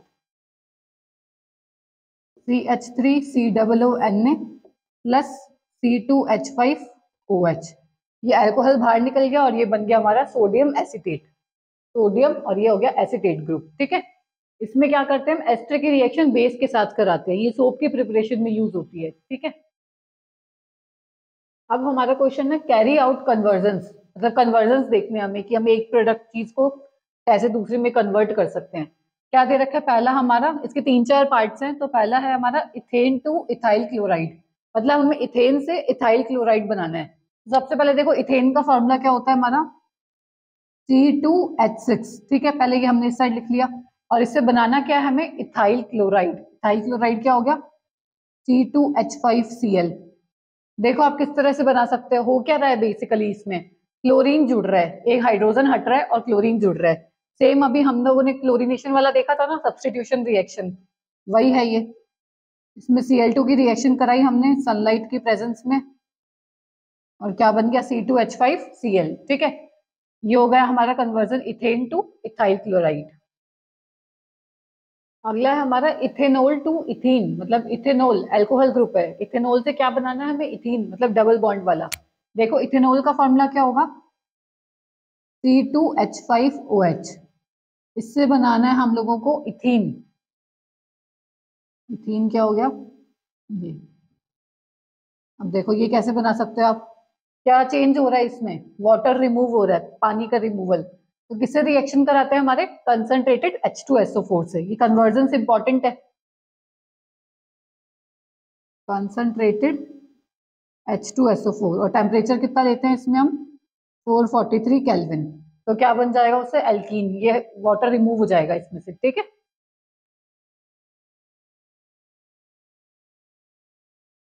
अगला है इथेनॉल टू इथेनोइक एसिड, मतलब अल्कोहल से हमें क्या बनाना है? एसिड। तो सबसे पहले फॉर्मूला लिख लो। इथेनॉल का फॉर्मूला क्या होता है? C2H5OH। ठीक है, इससे हम लोगों को क्या बनाना है? इथेनोइक एसिड, एसिड बनाना है, मतलब कार्बोक्सिलिक एसिड है, COOH ग्रुप है इसमें। तो क्या हो गया हमारा? CH3COOH। अब देखो क्या हो रहा है इसमें? अल्कोहल से बन रहा है एसिड। तो ये क्या होगा? ऑक्सीडेशन हो रहा है, मतलब इसका अल्कोहल से क्या बन गया? एसिड, सीधा एसिड बन गया। तो हमें क्या यूज करना है? ऑक्सीडाइजिंग एजेंट, क्योंकि ऑक्सीडेशन हो रहा है ना अल्कोहल से एसिड का। तो बताओ ऑक्सीडाइजिंग एजेंट कौन से होते हैं? कोई नाम ऑक्सीडाइजिंग एजेंट का जनरली कौन से यूज करते हैं हम लोग? अल्कलाइन KMnO4, या और कौन सा होता है? Acidified K2Cr2O7। ठीक है, अल्कलाइन KMnO4 या एसिडिफाइड K2Cr2O7, ये क्या होता है? हमारे ऑक्सीडाइजिंग एजेंट। तो ये क्या करेंगे? ऑक्सीडाइज कर देंगे अल्कोहल को एसिड में। ठीक है, अगला है हम लोगों का इथीन टू इथेन। इथीन से इथेन बनाना है। इथीन मतलब ईन, डबल बॉन्ड लगेगा, एल्कीन है ये क्या होगा हमारा? इथीन। और इथीन से क्या बनाना है हम लोगों को? इथेन। ये हो गया हमारा इथेन। अब देखो डबल मतलब एल्कीन से एल्केन बनाना है, तो हम क्या यूज करते हैं जनरली एल्कीन से एल्केन बनाने के लिए? H2 और साथ में निकल, पैलेडियम, ये सब चीजें। ठीक है, इसकी हेल्प से क्या होता है? जो एल्कीन होता है वो एल्केन में कन्वर्ट हो जाता है। डबल बॉन्ड ब्रेक हो गया और हाइड्रोजन हाइड्रोजन ऐड हो गया इसके साथ। ठीक है, हाइड्रोजन और निकल पैलेडियम इसकी प्रेजेंस में करवाते हैं हम ये रिएक्शन। नेक्स्ट क्वेश्चन है हम लोगों का, write name and formula of second member of carbon compounds having functional group OH। अब देखो OH फंक्शनल ग्रुप कौन सा होता है? हमारा अल्कोहल वाला। और क्या पूछा हुआ है? सेकंड मेंबर बताना है कार्बन कंपाउंड का। सेकंड मेंबर, पहला होता है हमारा मेथ, फिर एथ। तो कौन सा हो गया हमारा? दो है, दो कार्बन है, तो क्या हो गया? इसका फॉर्मूला और नेम बताना है, और OH ग्रुप जुड़ा हुआ है इससे, तो क्या बनेगा हमारा? ये हो गया CH3CH2। दो मेंबर हो गए कार्बन के, और OH ग्रुप। ये हमने OH ग्रुप मतलब अल्कोहल लगा दिया। ये कंपाउंड हो गया हमारा। और इसका फॉर्मूला तो ये हो गया। नेम क्या होगा इसका? देखो, पहला एक कार्बन हो तो मेथ, दो कार्बन है तो एथ। ये आ गया हमारा एथ। और ये क्या है? OH group. OH ग्रुप का क्या लगता है सफिक्स? ओल। तो क्या बन गया हमारा? इथेनॉल। ये इसका नाम हो गया और ये इसका फॉर्मूला। सिंपल है ना? एक दो बार प्रैक्टिस करोगे तो आप लोगों को आ जाएगा। वो ध्यान रखना, एक कार्बन को मैथ बोलते हैं, दो को एथ, फिर प्रोप, ब्यूट, पेंट, हेक्स, ये सब चीजें। ये फंक्शनल ग्रुप है, इसको सफिक्स यूज करते हैं ओल। तो क्या नाम बन गया हमारा? इथेनॉल। ठीक है, सिंपल था। अगला है हम लोगों का, how many single bonds are present in butane. Butane में कितने सिंगल बॉन्ड्स प्रेजेंट है? तो सबसे पहले तो हमें क्या करना है? ब्यूटेन की स्ट्रक्चर बनानी है। ब्यूट, देखो ब्यूटेन दे रखा है आप लोगों को। ब्यूट, ब्यूट मतलब चार कार्बन हो गए। ये देखो, एक, दो, तीन और चार। अब क्या है? एन मतलब सारे सिंगल बॉन्ड। एन, इन, आइन। इन मतलब डबल बॉन्ड, आइन मतलब ट्रिपल बॉन्ड। इसमें एन है तो सारे सिंगल बॉन्ड हो गए। ये सिंगल हो गए, और ये सारे कितने आ गए? हाइड्रोजन। ये आ गया हाइड्रोजन तीनों। ये इधर भी हाइड्रोजन, ये हाइड्रोजन। कार्बन की चार वैलेंसी होती है, बाकी पूरी हमें हाइड्रोजन से करनी होती है। ठीक है, तो अब काउंट कर लो कितने सिंगल बॉन्ड है। 1 2 3 4 5 6 7 8 9 10 11 12 13। ठीक है, तो टोटल हमारे पास सिंगल बॉन्ड हो गए 13 इन ब्यूटेन में। सिंपल था। स्ट्रक्चर बना के देख लो, फिर काउंट कर लो उसको। देखो अगला क्वेश्चन है हम लोगों का, आयुपैक नेम बताना है हमें इसका। देखो क्या क्या दे रखा है हम लोगों को। कार्बन कितने हैं इसमें? ये हो गए 4 5 और 6, 6 कार्बन है हमारे पास, और ये क्या है, ब्रोमो ग्रुप लगा हुआ है, तो क्या नाम हो गया इसका, ब्रोमो। तो ये आ गया हमारा ब्रोमो। अब कार्बन कितने अच्छे, 6 कार्बन के लिए हम क्या यूज करते हैं वर्ड, हेक्स, ब्रोमो हेक्स, और सारे सिंगल बॉन्ड है, तो क्या आ गया, हेक्सेन। ये नाम हो गया इसका ब्रोमो हेक्सेन, ठीक है। नेक्स्ट है हमारा alkyne has 6 carbon atoms, alkyne में 6 कार्बन एटम है, क्या पूछा हुआ है फिर, the number of hydrogen atom in it are, alkyne के 6 कार्बन एटम्स हैं और उसमें हाइड्रोजन एटम का नंबर पूछा हुआ है। चलो देखते हैं किस तरह से करेंगे हम इसको। सबसे पहले तो हमें एल्काइन का जनरल फॉर्मूला पता होना चाहिए। एल्काइन का जनरल फॉर्मूला होता है हमारे CnH2n-2, ठीक है, और n क्या रिप्रेजेंट करता है, नंबर ऑफ कार्बन एटम्स, कितने दे रखे हैं, 6, ये आ गया 6H2 इंटू 6 - 2, कितने आ गए, 6 2 12 -2 10, ये आ गया हमारा आंसर। हाइड्रोजन के एटम्स पूछे हुए कितने आ गए, 10 हाइड्रोजन एटम्स है, ठीक है। आप जनरल फॉर्मूला देख लगाना उसका, फिर n की जगह कार्बन का नंबर पुट करना, और आ गया फॉर्मूला, हाइड्रोजन एटम्स कितने हैं, 6, हाइड्रोजन 10 और कार्बन 6, ठीक है। अगला पूछा हुआ है हम लोगों से electron dot structure of carbon dioxide. पहले तो हमें ये पता होना चाहिए कार्बन डाइऑक्साइड का फॉर्मूला क्या होता है। कार्बन डाइऑक्साइड का फॉर्मूला होता है हमारे CO2, तो इसका हमें इलेक्ट्रॉन डॉट स्ट्रक्चर बनाना है।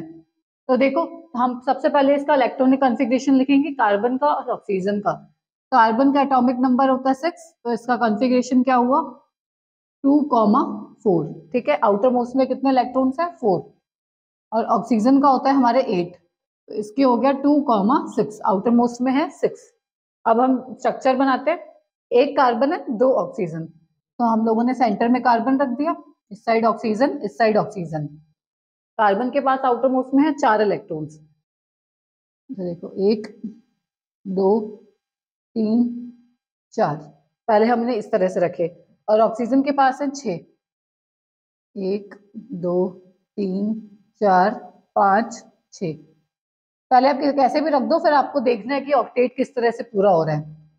1 2 3 4 5 6, चलो इसको इस साइड कर देते हैं। अब देखो, आप लोगों को ऑक्टेट पूरा करना है। ऑक्सीजन का देखो 1 2 3 4 5 6 7, एक और चाहिए हम लोगों को, तो हम लोग क्या करेंगे, ये वाले कार्बन का इधर कर देंगे। अब देखो 1 2 3 4 5 6 7 8, इसके 8 पूरे हो रहे हैं। इसका देखो 1 2 3 4 5 6 7, और ये वाला कार्बन का रखेंगे यहाँ पे 8। ऑक्सीजन का कंप्लीट है ऑक्टेट। कार्बन का देखो 1 2 3 4 5 6 7 8, 8 पूरे हैं। अब इसको मैं अलग कलर से शो कर देती हूँ ताकि आप लोगों को कंफ्यूजन ना हो। तो ऑक्सीजन कैसे पूरा करेगा, इस तरह से, ये वाला ऑक्सीजन 1 2 3 4 5 6 7 8, ठीक है, और कार्बन का 1 2 3 4 5 6 7 8, यहाँ से ऐसे ऐसे, ये हो गया इसका इलेक्ट्रॉन डॉट स्ट्रक्चर। आप देखो कितने कितने इलेक्ट्रॉन शेयर हो रहे हैं, 2 2, तो आपका कार्बन और ऑक्सीजन के बीच में क्या आता है, डबल बॉन्ड, इस तरह से स्ट्रक्चर होता है इसका, ठीक है। 2 इलेक्ट्रॉन शेयर करें ना, 2 बॉन्ड आएंगे, ये हो गया इसका इलेक्ट्रॉन डॉट स्ट्रक्चर। देखो कुछ नहीं करना आप लोगों को, सबसे पहले एटम्स देखने हैं कौन कौन से हैं, उसका कॉन्फ़िगरेशन लिख लो, देख लो आउटर मोस्ट में कितने इलेक्ट्रॉन्स हैं, जैसे कार्बन में 4 है, ऑक्सीजन में 6 है, तो उसको डॉट से या फिर क्रॉस से रिप्रेजेंट करो। फिर आप लोगों को क्या करना है, सबका ऑक्टेट पूरा करना है। अब देखो ऑक्सीजन का 8 इलेक्ट्रॉन का ऑक्टेट पूरा हो रहा है, और इस ऑक्सीजन के भी 8 हो रहे हैं, कार्बन के भी 8 हो रहे हैं, तो इस तरह से आपको करना होता है, ठीक है। ऐसे आप किसी का भी इलेक्ट्रॉन डॉट स्ट्रक्चर लिख सकते हो।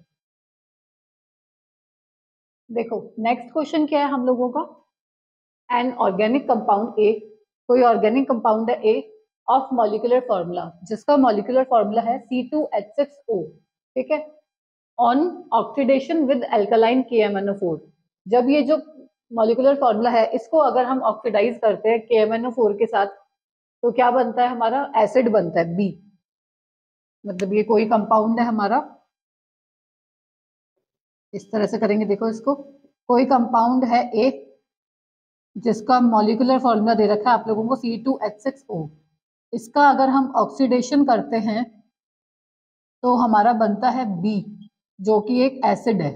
ठीक है, हम ये पता चल गया कि कोई एसिड है with same number of carbon atom. जितने कार्बन आइटम्स उतने हैं उसमें इतने भी, मतलब इसमें भी उतने ही है। इसमें 2 कार्बन आइटम्स है, मतलब कोई 2 कार्बन आइटम्स वाला एसिड बनेगा। तो आप लोगों को ए और बी पता लगाने हैं कौन कौन से हैं। तो देखो हमें क्या क्या पता चल गया, ये कोई एसिड है और इसका फॉर्मूला क्या होगा, देखो ये पता है हमें C2 है, कार्बन 2 है, तो क्या हो गया हमारा C2,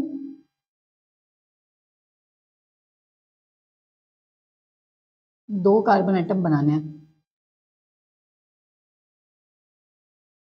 ये मतलब CH3COOH। ठीक है, इतना पता चल गया हमें, बी कंपाउंड ये है हमारा एसिड CH3COOH।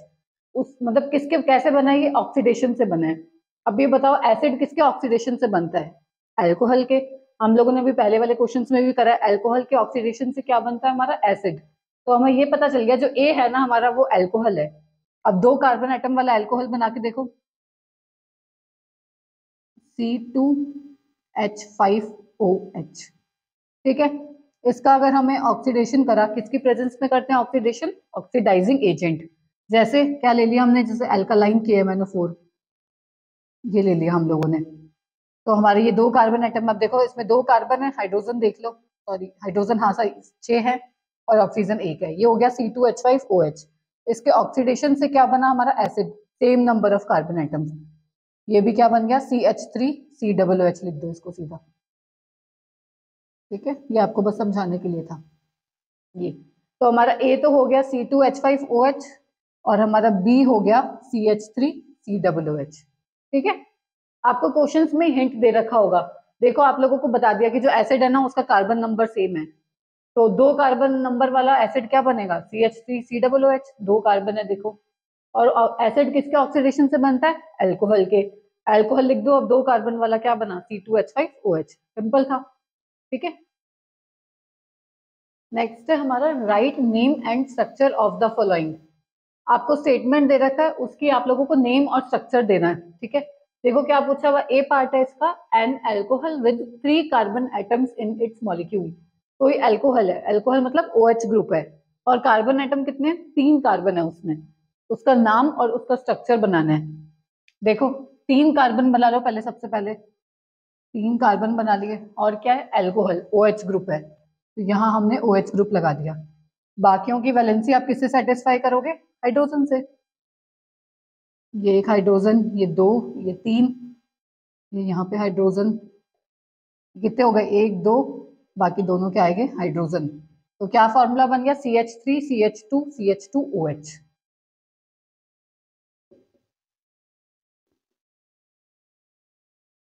ठीक है, 3 कार्बन एटम वाला, 3 कार्बन एटम है और फंक्शनल ग्रुप लगा रखा है अल्कोहल। ये तो हो गया हमारा स्ट्रक्चर। इसका नाम क्या हो गया, देखो 3 कार्बन वाले के लिए हम क्या यूज करते हैं, एक के लिए मैथ, 2 के लिए एथ और 3 के लिए प्रॉप, और OH के लिए ओल, अल्कोहल, प्रोपेनोल। ये हो गया इसका नाम। नेम और स्ट्रक्चर बता दिया हम लोगों ने, 3 कार्बन आइटम वाला जिसमें फंक्शनल ग्रुप OH लगा हुआ है। नाम हो गया इसका प्रोपेनोल, 3 कार्बन है। ठीक है,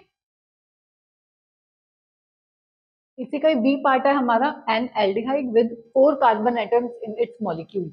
एल्डिहाइड, एल्डिहाइड कौन सा ग्रुप होता है हमारा, CHO, और 4 कार्बन एटम है, उसका नाम और फॉर्मूला बताना है।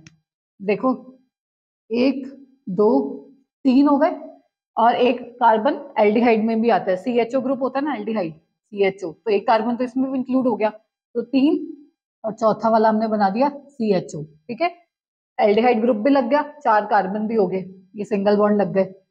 ये बाकी हम हाइड्रोजन से सेटिस्फाई करेंगे, एक लगा हुआ है, कितने हाइड्रोजन बच गए, 3, इसमें 2, ये हो गए हमारे 2। तो क्या नाम बन गया, CH3CH2CH2CHO। ठीक है, ये हमारा हो गया स्ट्रक्चर। और फॉर्मूला क्या होगा, देखो 4 कार्बन है, तो 4 के लिए हम यूज करते हैं ब्यूट। एल्डिहाइड ग्रुप के लिए आता है अल, तो क्या हो गया ब्यूटेनल, ये हो गया इसका नाम। ठीक है,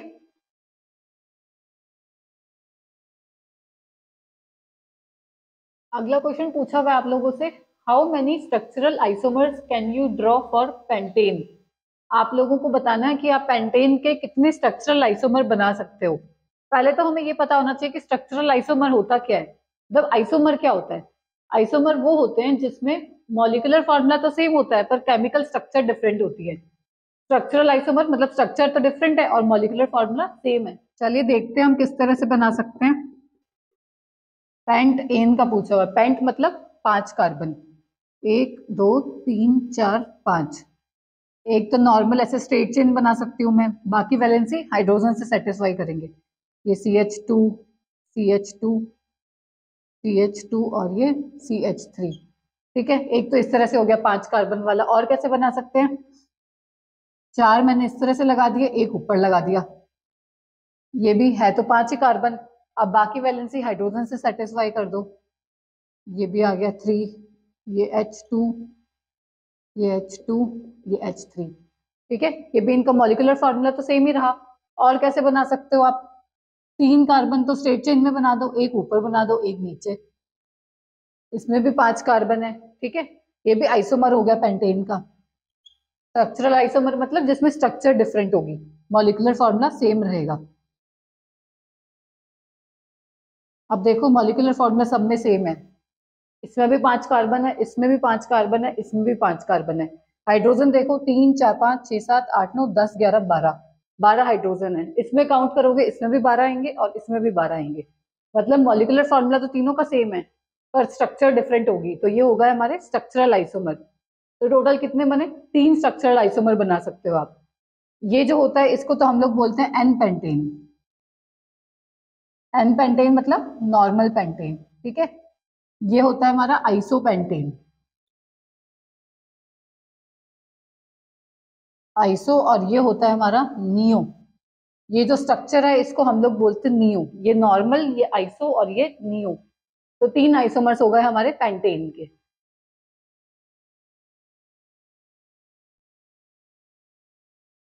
नेक्स्ट है हम लोगों का, how is sodium hydroxide prepare? NaOH होता है जो हमारा सोडियम हाइड्रोक्साइड, उसको प्रिपेयर कैसे कर सकते हैं हम लोग? Right the balanced chemical equation. आप लोगों को केमिकल इक्वेशन लिखनी है। फिर पूछा हुआ है why is this process also called as chlor alkali process? इस प्रोसेस को हम लोग क्लोर एल्कलाई प्रोसेस क्यों बोलते हैं? और in this process name of the products given off at A anode और बी कैथोड। मतलब एनोड पे क्या प्रोडक्ट बनता है और कैथोड पे क्या प्रोडक्ट बनता है।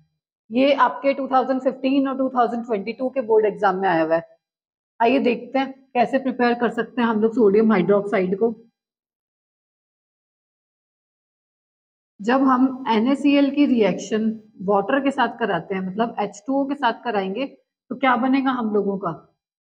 NaOH और साथ में Cl2 क्लोरीन गैस और हाइड्रोजन H2। ये रिएक्शन होती है हमारी। हम लोगों ने केमिकल इक्वेशन भी लिख दी। बैलेंस करके लिखनी है हमेशा। ये इतना तो आप लोग कर ही लोगे, इतना तो आप लोगों को आता होगा ना बैलेंसिंग करना, तो ये खुद से करना। तो आपके मार्क्स कट जाएंगे अगर आप डायरेक्ट रिएक्शन लिखोगे तो बैलेंस करके लिखना है इसको। ठीक है, फिर पूछा हुआ है इसको हम लोग क्लोर एल्कालाई प्रोसेस क्यों बोलते हैं? क्लोर एल्कालाई क्यों बोलते हैं? क्लोर का मतलब किससे हो गया हमारे? क्लोरीन।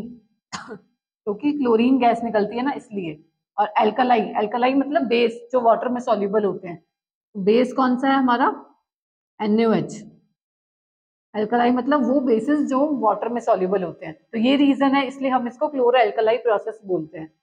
फिर क्या पूछा हुआ है? इन this process name of the products given off at anode और बी कैथोड।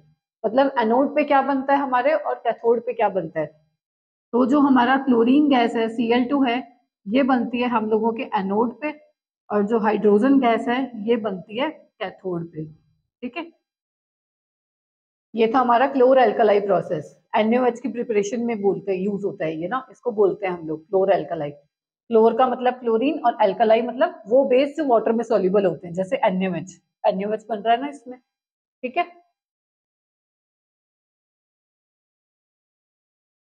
अगला है हम लोगों का, what is meant by homologous series? मतलब जो कार्बन कंपाउंड्स होते हैं उसमें जो होमोलोगस सीरीज होती है उसका क्या मतलब होता है। फिर पूछा हुआ है right the general formula of alkene and alkyne. Alkene और एल्काइन का जनरल फॉर्मूला बताना है आप लोगों को। ये तो बहुत बार पेपर में आया हुआ है होमोलोगस सीरीज का। तो 14, 15, 16, 19 4-5 बार आ रखा है ये बोर्ड एग्जाम में, तो इसका तो अच्छे से ध्यान रखना, बहुत इंपॉर्टेंट क्वेश्चन है ये। बता सकते हो क्या होता है होमोलोगस सीरीज कार्बन कंपाउंड्स में? देखो, वो होते हैं जिसमें फंक्शनल ग्रुप तो सेम होता है, फंक्शनल ग्रुप सेम,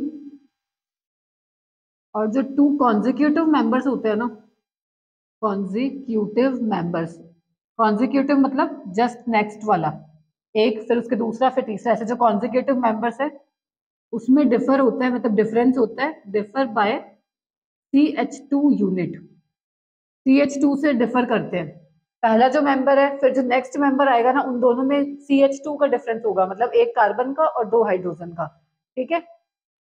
जैसे पहला ले लिया हम लोगों ने CH4, अब इसका जो नेक्स्ट मेंबर होगा उसमें CH2 बढ़ के आएगा, C2H6, ऐसे इस तरह से, ठीक है। CH2 का डिफरेंस होना चाहिए 2 कॉन्जिक्यूटिव मेंबर्स में, वो होते हैं हमारे होमोलोगस सीरीज। फिर पूछा मैं आप लोगों से एल्कीन का जनरल फॉर्मूला, एल्कीन का जनरल फॉर्मूला क्या होता है हमारे? CnH2n, n क्या रिप्रेजेंट करता है? कार्बन का नंबर, ठीक है। और एल्काइन का होता है हमारे CnH2n-2। अब एल्केन रह गया, उसका भी बता ही दो, तो एल्केन का होगा हमारे CnH2n+2, एल्केन +2, एल्काइन -2 और एल्कीन CnH2n, ये होगा जनरल फॉर्मूला हमारे।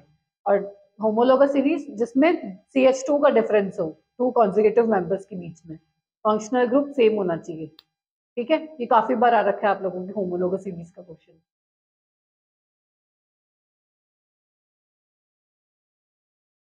अगला क्वेश्चन है हम लोगों का difference between roasting and calcination.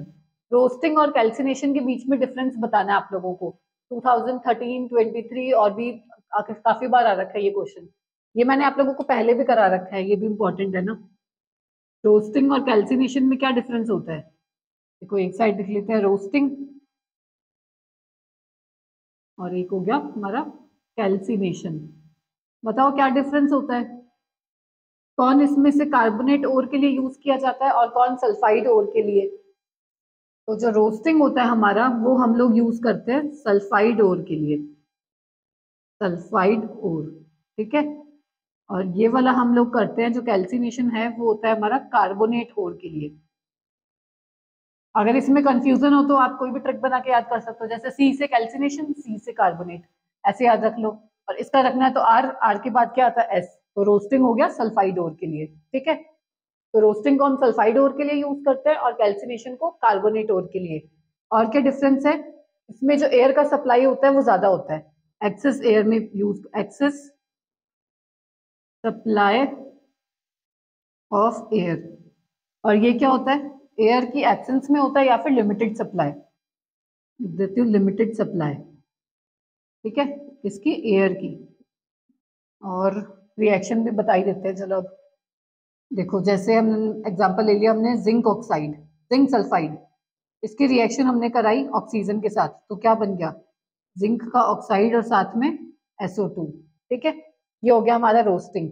और दूसरी साइड अगर हमें कार्बोनेट कैल्सिनेशन का देखना है, तो जैसे जिंक का कार्बोनेट ले लिया, इसमें एयर का कम होती है, मतलब लिमिटेड सप्लाई होती है, एब्सेंस ही होती है एक तरह से, तो हीट करेंगे तो क्या बनेगा? जिंक का ऑक्साइड और CO2, ये होता है हमारा कैल्सिनेशन। ये मेन डिफरेंस है हमारा रोस्टिंग और कैल्सिनेशन में। जो रोस्टिंग होता है वो सल्फाइड ओर के लिए यूज करता है और जो कैल्सिनेशन है वो कार्बोनेट ओर के लिए। और दूसरा डिफरेंस क्या है? रोस्टिंग में एक्सेस सप्लाई होती है एयर की और कैल्सिनेशन में एब्सेंट होती है एयर, या फिर कह सकते हो बहुत लिमिटेड सप्लाई होती है एयर की। ये रिएक्शन से बता दिया आप लोगों को, ठीक है।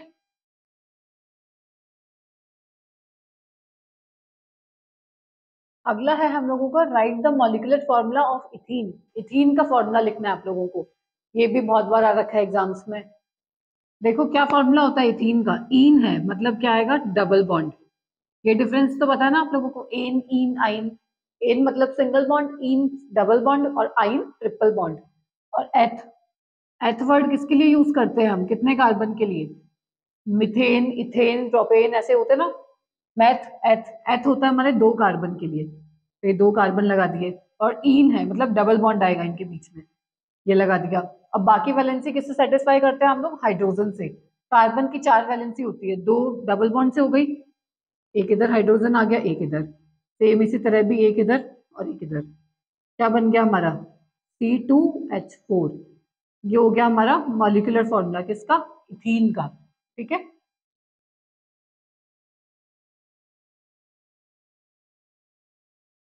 नेक्स्ट है हम लोगों का what happens when CO2 is passed through lime water. अगर हम CO2 गैस पास करेंगे लाइम वाटर के साथ तो क्या रिएक्शन होगी, मतलब क्या होगा। ये क्वेश्चन आ रखा है 2013 और 17 में। तो देखो, पहले तो हम लोगों को ये पता होना चाहिए कि लाइम वाटर होता क्या है। क्या होता है हमारा लाइम वाटर, लाइम वाटर होता है हमारा कैल्शियम हाइड्रोक्साइड CaOH का 2। इसकी रिएक्शन अगर हम CO2 के साथ कराते हैं तो क्या बनता है हमारा कैल्शियम कार्बोनेट, और ये क्या कौन सा कलर का होता है, वाइट। ठीक है, ये होता है हमारा कैल्शियम कार्बोनेट। आप लोगों से रिएक्शन नहीं, आप लोगों से पूछा हुआ क्या होगा, व्हाट हैपेंस, तो आप लोगों को थ्योरी की स्टेटमेंट में लिखना होगा इस तरह से कि अगर हम CO2 गैस पास करते हैं लाइम वाटर से तो लाइम वाटर क्या हो जाता है, मिल्की। क्यों हो जाता है, due to the formation of calcium carbonate. ठीक है, आप लिख सकते हो ना ये इतना तो, when lime water treated with carbon dioxide gas it turns milky due to the formation of calcium carbonate, और ये रिएक्शन लिख देना। ठीक है,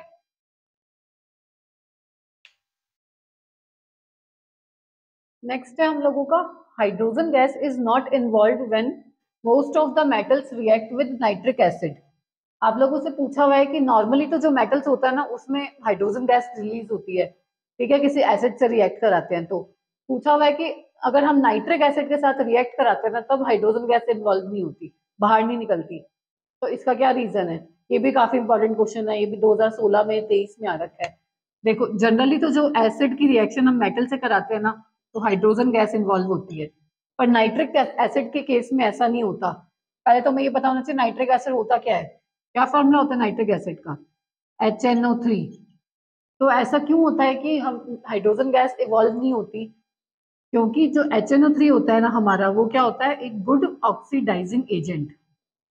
ये एक अच्छा ऑक्सीडाइजिंग एजेंट होता है, तो ये हाइड्रोजन गैस इवॉल्व नहीं करता, ये H2O में कन्वर्ट कर देगा या NO2 में, N2O में, इस तरह से, क्योंकि ये एक अच्छा ऑक्सीडाइजिंग एजेंट है। पर दो दो केस ऐसे हैं जिसमें इवॉल्व होती है, तो आप लिख सकते हो एक्सेप्ट मैग्नीज और मैग्नीशियम। बाकी किसी में भी हाइड्रोजन गैस इवॉल्व नहीं होगी अगर HNO3 से रिएक्ट कराएंगे तो, मतलब नाइट्रिक एसिड से रिएक्ट कराएंगे तो, इन दोनों में होती है। तो इसका रीजन क्या है मेन, क्योंकि जो HNO3 हमारा नाइट्रिक एसिड होता है वो एक अच्छा ऑक्सीडाइजिंग एजेंट होता है, तो सामने वाले को ऑक्सीडाइज कर देगा और खुद रिड्यूस हो जाएगा, तो ये H2O में कन्वर्ट कर देता है इसको। ठीक है, इसलिए हम कह सकते हैं कि जो हाइड्रोजन गैस है वो इवॉल्व नहीं होगी।